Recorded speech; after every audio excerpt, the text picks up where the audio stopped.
Sup nerds, Wayland here, and today I'm gonna say some words, yes, words, about Overwatch. Having shamelessly pre-ordered the game, I have enjoyed 2 whole days early access to the now open beta. I just want to say this, I like the game a lot. It's a fun, highly polished offering that does almost everything right. I've had some initial thoughts, which I've decided to share in the form of this video.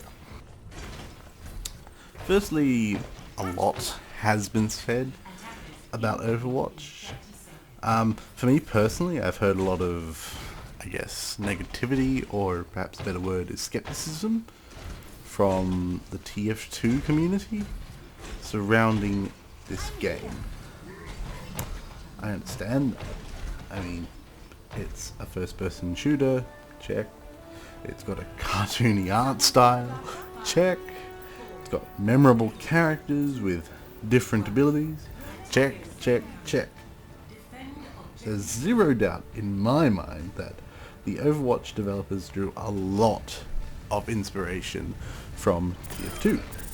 However, I think it's a far cry from blatant plagiarism.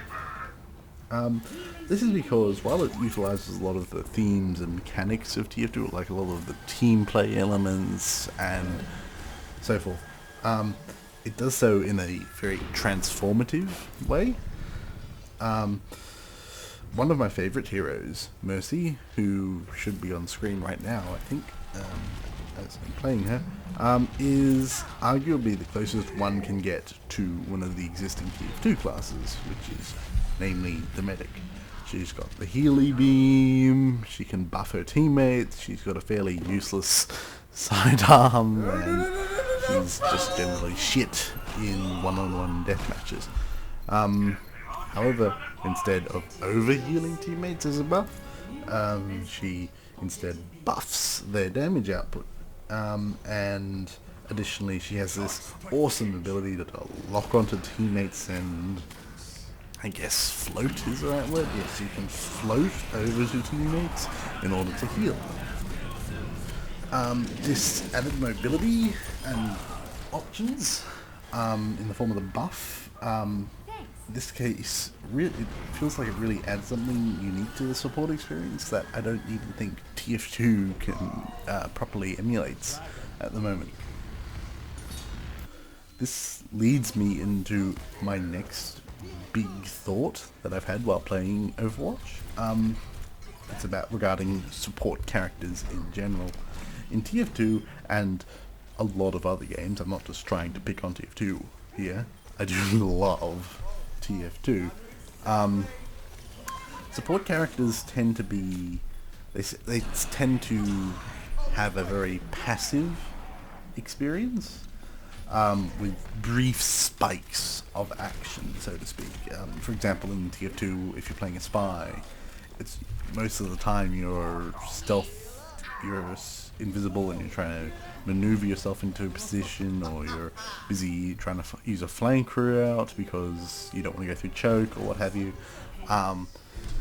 and you then position yourself to have like these spikes of action where you go in and strike at the key enemy team players like the medic, the heavy, the sniper, so forth.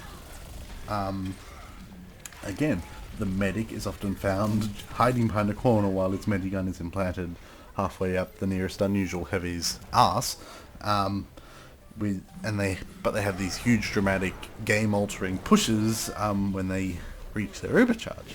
So, as I said, a lot of waiting and then striking with support characters in TF2 and a lot of other games. For a lot in Overwatch, however, for a lot of the support heroes, and I don't just mean those heroes delegated to support in the UI, I mean like anything that's really not supposed to be on the front line, I suppose. This isn't the case with them. So you can take the traditional sort of approach with heroes like Torbjorn and Symmetra, However, the majority of support heroes, including Lucio, previously mentioned Mercy, and Zenyatta, are all exceptionally dynamic and fun to play, is what I've found personally. I think this is a very important, and this is very, very important because let me start again. I think this is important because you want to encourage people to play support. You don't want the entire team in TF2 to go all soldier or all demo or all sniper. But understandably so. A lot of players find medic and engineer boring, so they play soldier, demo, whatever.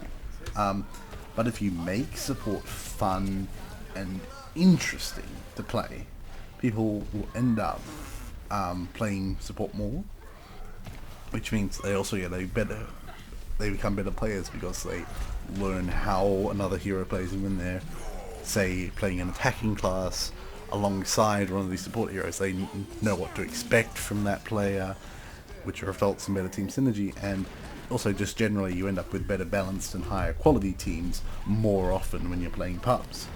My final thought is, it's not really a thought, I just wanted to say thank you to Blizzard for implementing Australian servers.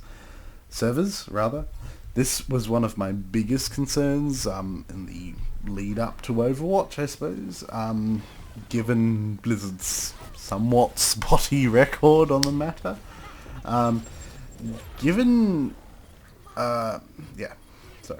The round you should be looking at right now was me playing on an American server as Pharah. And this was also my first time playing Pharah. Needless to say, it was not an exceptionally pleasant experience. When it comes to servers and matchmaking and so forth, I personally prefer the server browser and community server friendly approach that's taken by Valve in TF2, although it seems to be changing more to that automated system in some games. I guess we'll wait and see. But if you are going to implement the automatic matchmaking system, and that's a development choice, and some developers may choose that because it provides a more seamless, simple, less daunting experience, which is especially important for new players.